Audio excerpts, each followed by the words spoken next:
There is a specific kind of tension that develops between two carrier strike groups operating in the same body of water.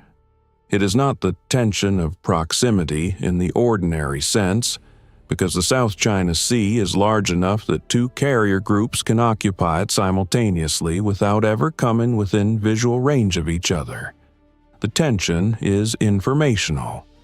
It is the tension of two forces, each equipped with the most sophisticated maritime intelligence collection systems their respective nations have produced, watching each other with the sustained attention of professionals who understand that everything the other side is doing is data, and that data is the currency of the operational advantage that both sides are competing to accumulate. On the morning of a specific Tuesday in the South China Sea, that tension had been building for 6 days, and it was about to produce an operational decision that would test the specific limits of what peacetime rules of engagement permitted and what operational necessity required.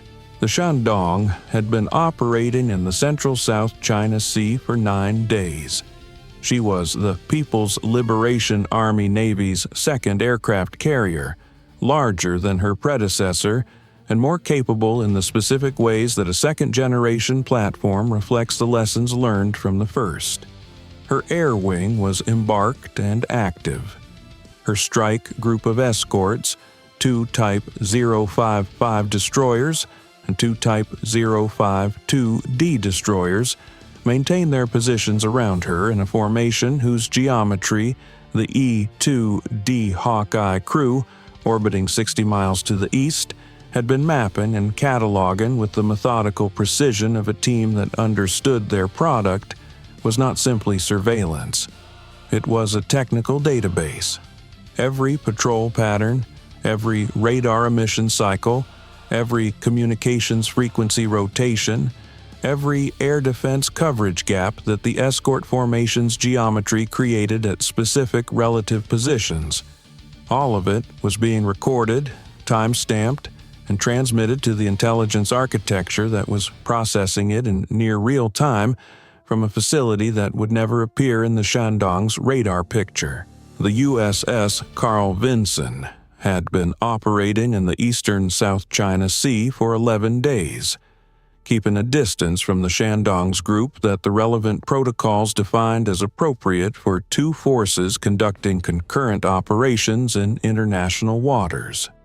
Appropriate in this context was a number that had been calculated by people who understood both the protocols and the operational geometry, and who had designed the Carl Vinson's operating parameters to maximize the collection coverage of the Shandong's operations, while maintaining the separation that the protocols required.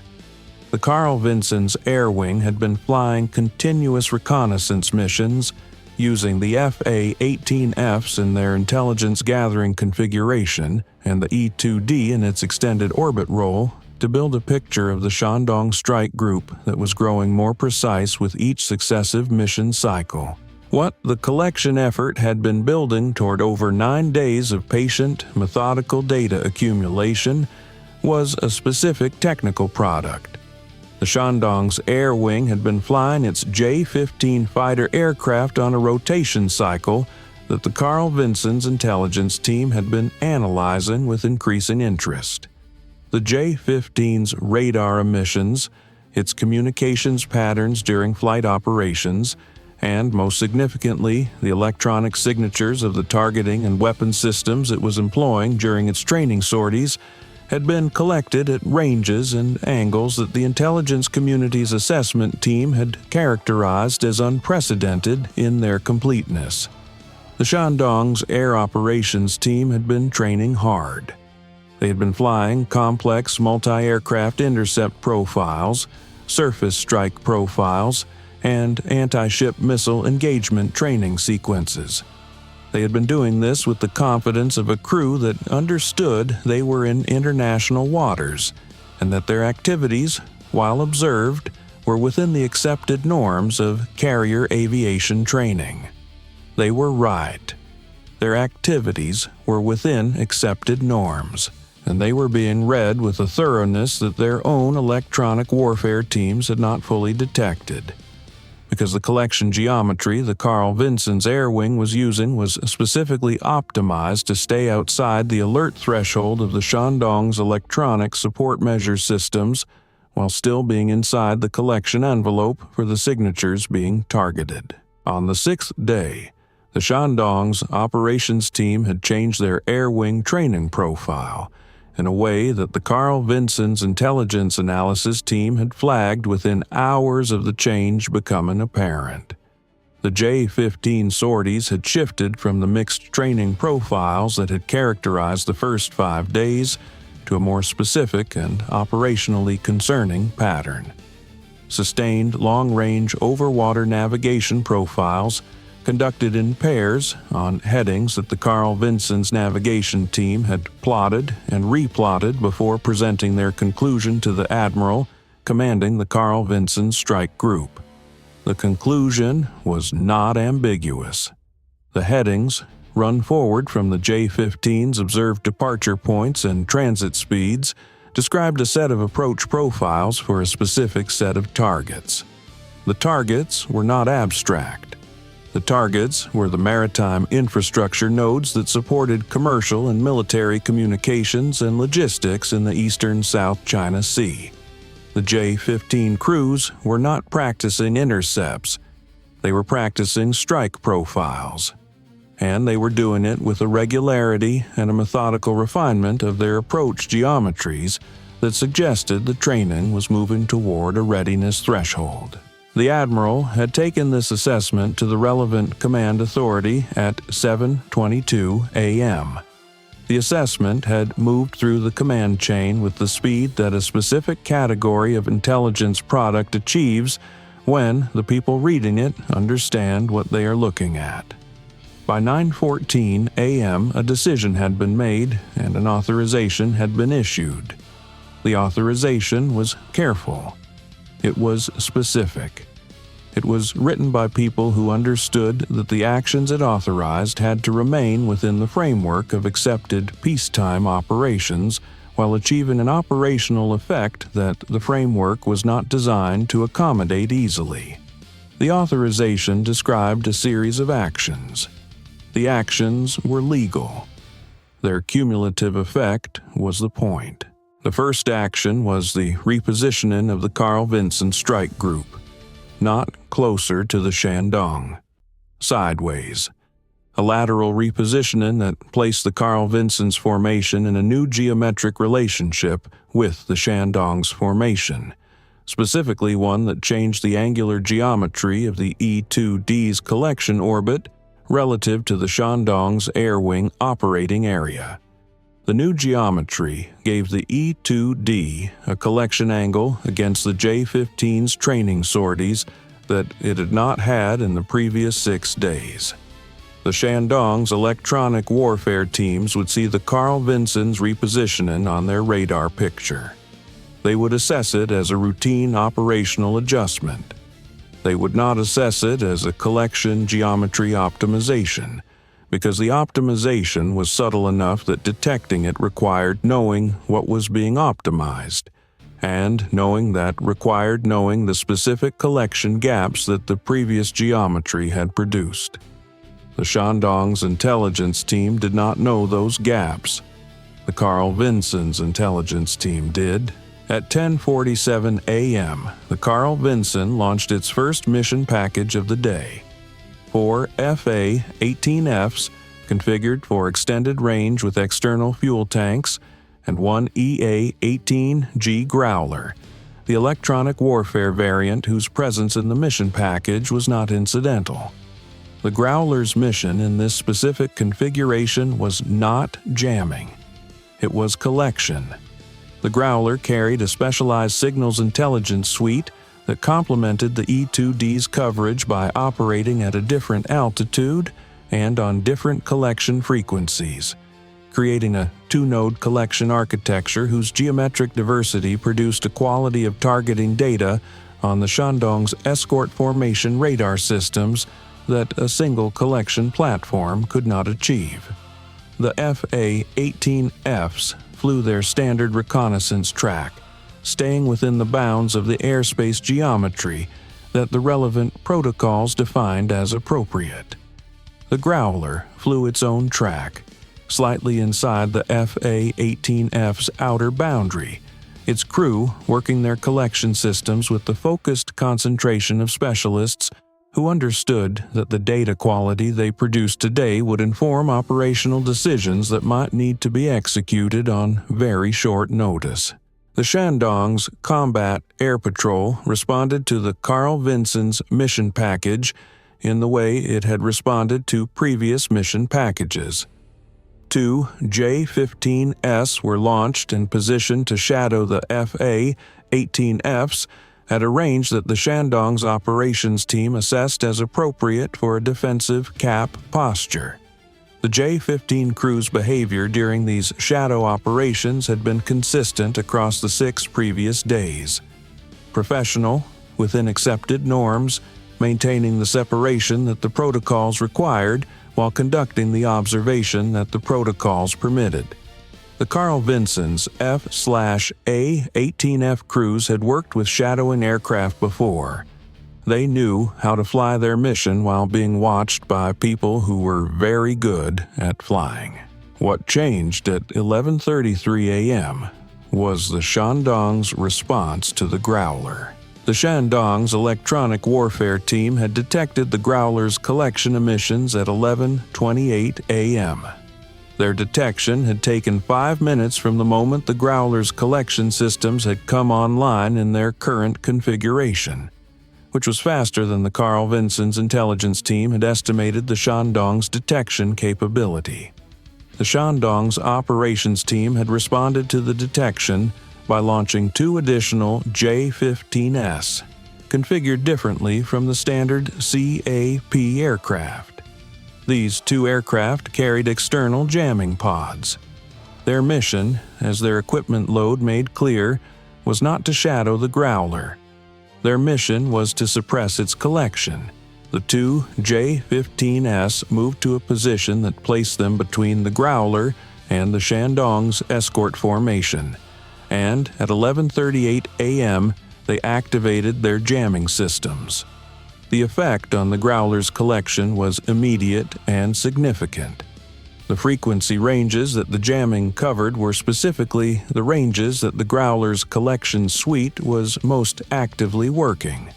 The Shandong's electronic warfare team had characterized the Growler's collection profile with sufficient precision to target the jamming effectively. The Carl Vinson's electronic warfare community registered this capability with the specific professional attention that discovering a previously underestimated adversary capability deserves.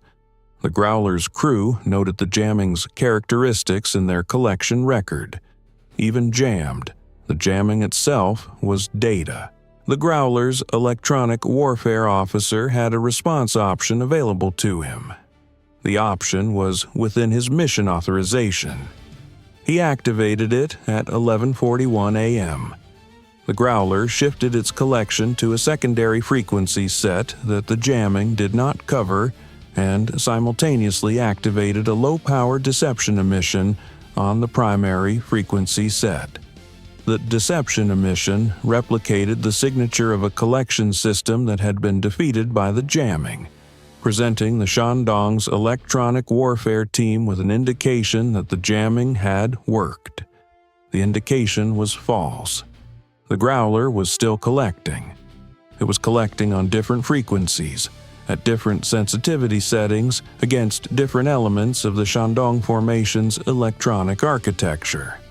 The Shandong's team had successfully jammed what they thought they were jamming. They had not successfully jammed what they did not know they were being jammed against. This exchange, the activation, the jamming, the deception, and the secondary collection had lasted 11 minutes by the time the Admiral received the Growler crew's situation report at 11:49 a.m.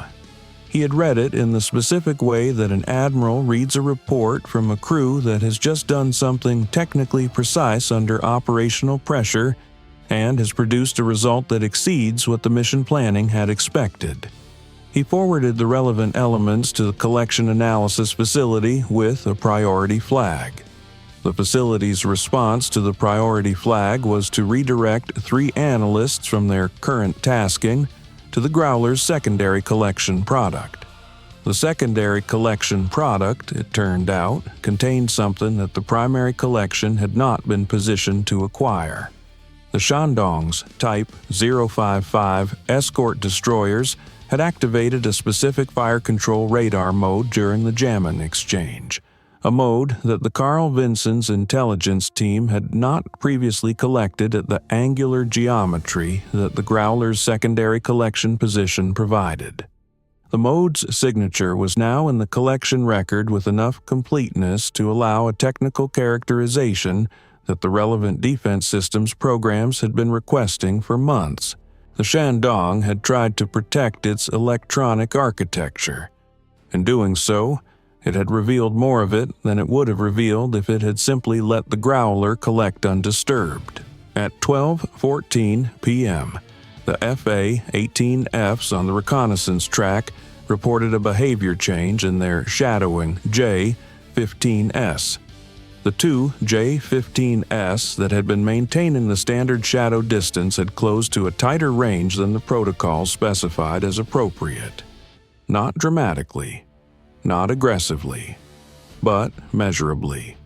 The FA-18F flight lead measured the closure on his ranging display and reported it to the E-2D crew, who logged the range and transmitted the log to the Carl Vinson's CIC. The closure was 1,100 meters inside the established norm. 1,100 meters was not a threatening closure by the standards of close air encounters.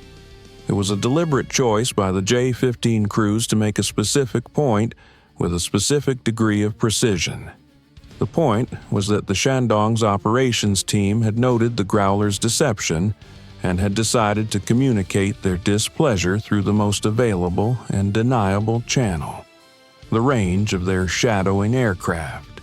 The F/A-18F flight lead made a decision that was within his mission authorization, and that was, given the situation, the correct decision.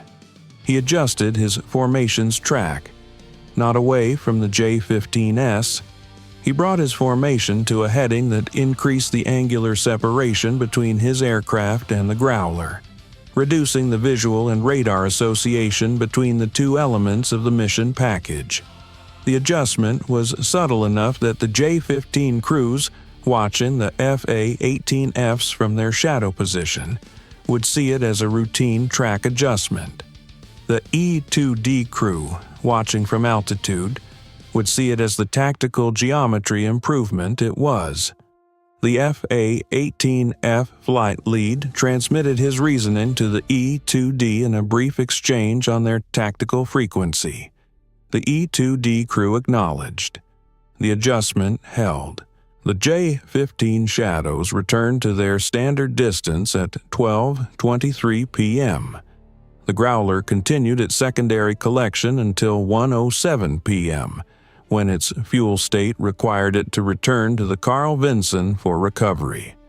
The secondary collection product it brought back was transmitted to the analysis facility before the crew had completed their post-flight debrief. By 2:30 p.m., the analysis facility had produced a preliminary technical report on the Type 055 fire control radar mode that the secondary collection had characterized. The report was flagged as a priority intelligence product and routed to the relevant program offices within 30 minutes of its completion. At 3:15 p.m., the Carl Vinson's intelligence team received the collection assessment from the analysis facility covering the full day's product. The assessment covered 7 specific technical items.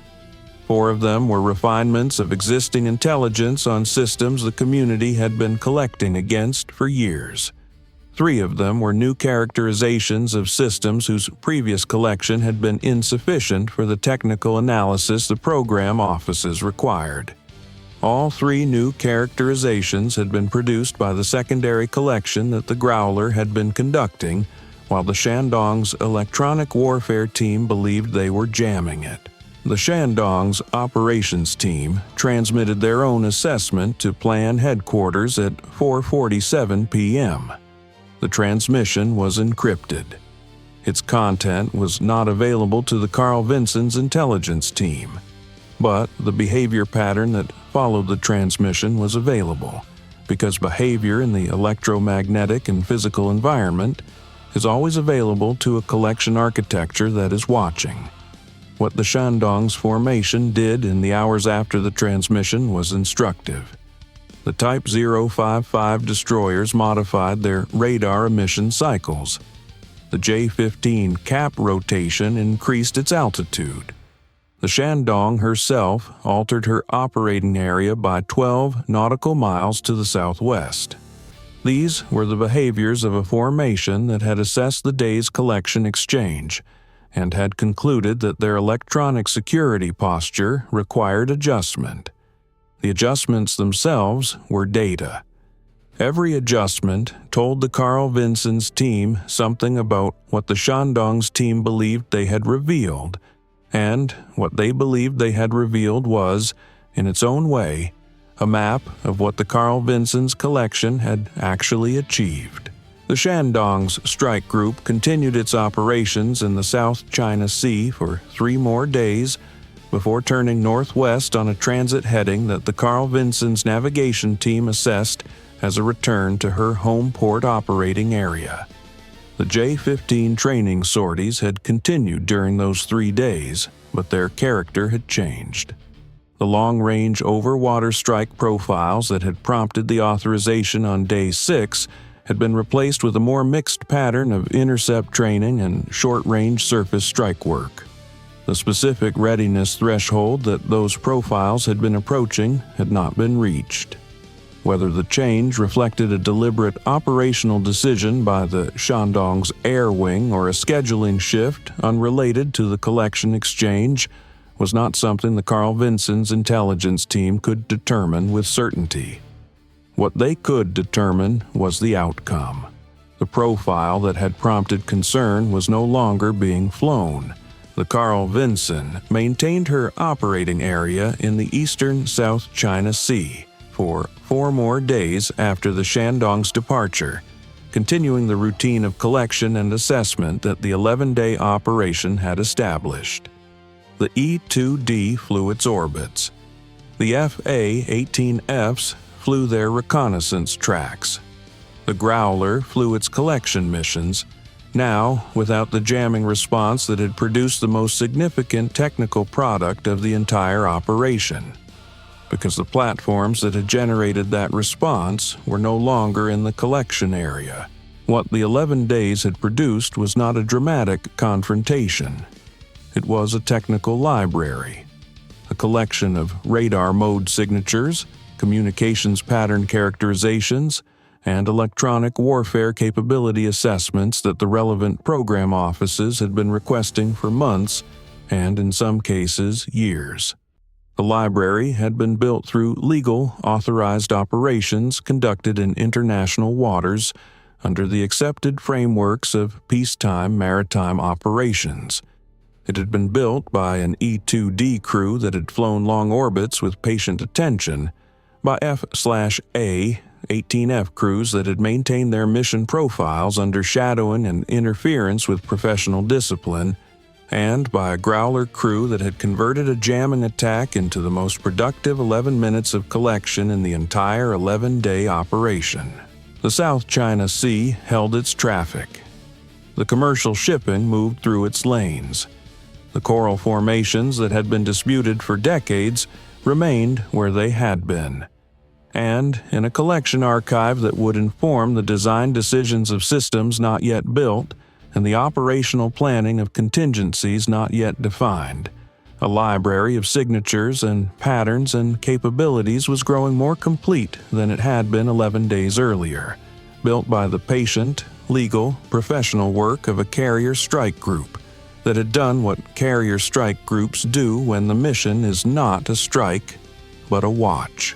11 days on station, 417 collection sorties, 3 new technical characterizations of previously unresolved systems, 1 jamming exchange that produced more than the mission it was designed to defeat, 0 confrontations outside accepted norms. The Shandong knew she had been watched. She did not know how completely. That gap between what she knew and what was known about her was the operation's product. And that product would outlast the memory of the 11 days it took to build it. What a carrier group knows about its adversary is only visible in the decisions made afterward. In systems built and tactics refined and contingencies planned with a precision that would be impossible without the library the watch produced. The Carl Vinson watched. The record holds what she saw. The future will be shaped by it.